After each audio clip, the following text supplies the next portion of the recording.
Hey everyone, and Geri here from the Psychic Wives doing a quick, short little lessons from our sessions. If you don't already subscribe to our channel, please do so by clicking on that little button there below, and you'll not only see our podcasts that myself, Ginger Hendry, and Kathy Rumsey do, but you will see these short little lessons from our sessions.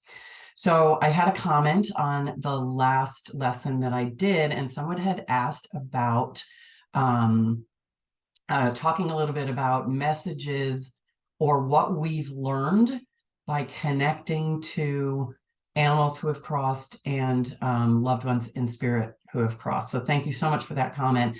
And I'm glad that you gave me an idea of what you guys want to hear about. So I'm going to talk a little bit about that. Please do, if you have other ideas about what you want us to talk about or put out there or share with you, please feel free to comment on that. You can, and I always do this first, you can always find us at thepsychicwives.com. You can get our contact information there on our website if you are interested in hooking up with any of us. Okay, so here's what I want to do. First, I'm looking down at my notes here. I'm going to break it down into two things, and these are just a few of the things that I have learned. I'm going to start with animals. So again, we're talking about the animals that I've connected with who have crossed over, and the things that I've learned from doing those connections. The first one that I want to talk about is that animals do not fear death. As humans, we kind of have this thing about death. Oh my God, it's like an ending. Animals do not fear death. In fact, they often, not always, orchestrate it for themselves. I'm a big proponent of a law of attraction, and I study, that's a dog you're hearing in the background, sorry, and I study with Abraham Hicks. Abraham Hicks used to always say that if it were up to an animal, they would like jump in front of a car or whatever every 5 years so that they could get a fresh, frisky body. Death is not the same to them as it is to us. However, they do hang around much longer because of their love for us, okay? But again, the fact that the death is not saying they don't fight it. It is a blip for them. This is what they have often told me.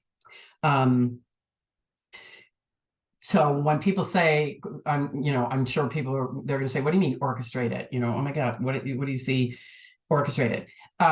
So, sometimes an animal will get hit by a car or something tragic like that. What I've had often happen is clients will say to me, can you tell me exactly how it went down? Ask him what happened. Ask him what happened.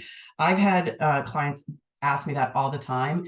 And often, more often than not, the animal will say, no, I'm not going to tell you that. The reason they're not telling you that is because they don't want you to go there. Again, it was a blip for them. They don't want you to go there so that you have to feel that pain and feel what we refer to as suffering that we believe the animal went through. So oftentimes, when a client asks, how did this happen? How did this happen? What did they went through? Were they in pain? The animal's like, move on, move on, move on, and doesn't want to share that with us. The other thing that we need to know that the animals always tell me, they are still with us. The animals are still with us, okay? I've done readings for someone who lives in a place that I don't know their house, never seen it, and they live in a house that is new compared to when they lived with the animal.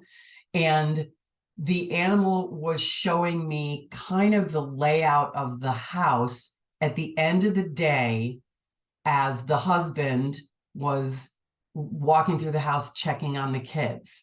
So the animal that I was reading was showing me the layout of their house and saying that he was doing that with the husband, checking on the kids. The kids came after the animal did. So, and the house came after the animal did, after the animal had passed. So kind of an example of how the animals are always, they're still with you, they're still with you, they're still with you. I know me, myself, have lost many animals over the years. I can still feel very specific times when my German Shepherd comes up to the side of the bed and puts her head on my shoulder, or when my German Shorthair Pointer barks in this very distinct way from the kitchen door. I can still hear that. Animals are still with us. Okay, I'm going to move on to humans because I don't want to make this too long. So when we connect, when I connect with loved ones in spirit, these are some of the things that I've learned. And this first one is kind of a funny one. So I was reading for actually a colleague of mine, and she wanted me to connect with her grandparents. So I was connecting with her grandparents, and I'm going to hit the E on this, so it's okay that I use this word. They were kind of assholes. And I was really kind of thrown by this. This was a while ago. This was several years ago when I was first like kind of really dabbling into mediumship. These guys were kind of like mean. They were kind of assholes. And I'm thinking, wait, that can't be right. Because I guess I always thought that when they cross, you know, everybody's like love and light and love and light and love and light. So I talked to my mentor about that, and he's like, yes, but if her grandparents had come in and were all like, oh, we love you so much, and da, da, she would have been like, that's not my grandparents, because she said they actually were kind of jerks here, you know, here on earth to kind of the family. So yes, they all can be love and light, but when they come in, they often have to show us themselves so we recognize them. So I just thought that was a funny story. The same as with the animals, and we feel as humans, death is final. Death is not final. Our loved ones in spirit are very much still connected and watching everything that goes on here. They're still very connected to us here, and we can call on them. We can go sit in meditation and just say, hey, I need help with this. Somebody give me a sign. A friend and colleague of mine and client of mine, I'm doing a plug for Tammy here. I never knew I was going to do that, but here I am. Has a book called The Universe is Talking to You, and in it she has a specific prayer that you can put out there saying, this is the sign I want you to use for me. I know that after I read that, I put a sign out there for my mother. So there's 3 things that I know that I've communicated with my mother. When I see this, and when I see this, or hear this, it's you communicating with me. Do it. You don't necessarily need the book, although it's a great book. Do that. Assign your loved one a sign, and you will see that they are still around. Okay. They do often want to make amends. So I often will get, you know, people that are kind of like sheepish coming in when I'm connecting with them, because they're like, oh boy, I really screwed up. And they do often want to make amends. I find that a lot. And they often really want, kind of going back to those signs, they really want to continue relationships with you, but in a new way. So in other words, continue to talk to them, continue to ask questions for them, continue to want guidance for them, and just allow that answer to come in. As I always say, the answer often comes in when you are in your Zen place, when you're, we always say this, in order for psychics, mediums, animal communicators to do what we do, we have to raise our vibration, and they have to lower theirs, so we kind of meet in the middle.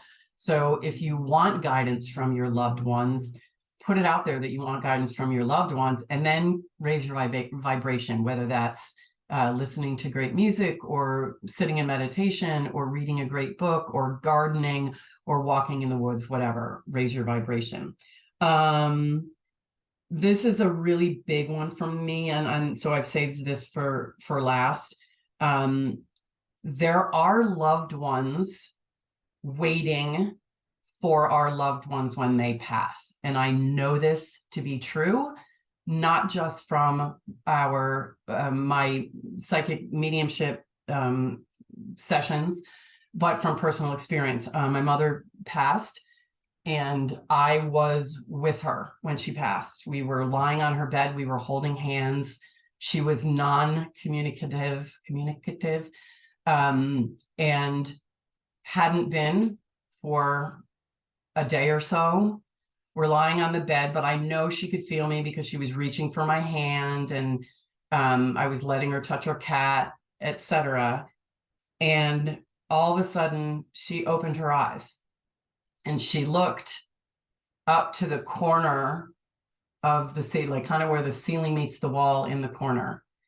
And she had this look of like wonder on her face. There was absolutely no doubt in my mind that she saw people there waiting for her, and within 2 minutes she passed. So I know this from my psychic mediumship readings, but I also know it from that personal experience there. And the last thing I will leave you with, I know a lot of people always ask, are there animals there with them? Yes, they are. The animals go to that higher place too, and the animals are with your human loved ones in spirit. Okay, those are just a few of the things that I wanted to share with you based on one of our followers' comments wanting to know that. I'm sorry, this dog is like moaning and jiggling around in the background. Sorry about that. So I hope that it was helpful. If you guys want any other things that you'd like one of us to cover, please, again, reach out to us. You can do that via our website or via Facebook, or we're at The Psychic Wives on Facebook, www.thepsychicwives.com, or here on YouTube. And again, please subscribe if you haven't already. Okay, thanks so much. Be well and be kind.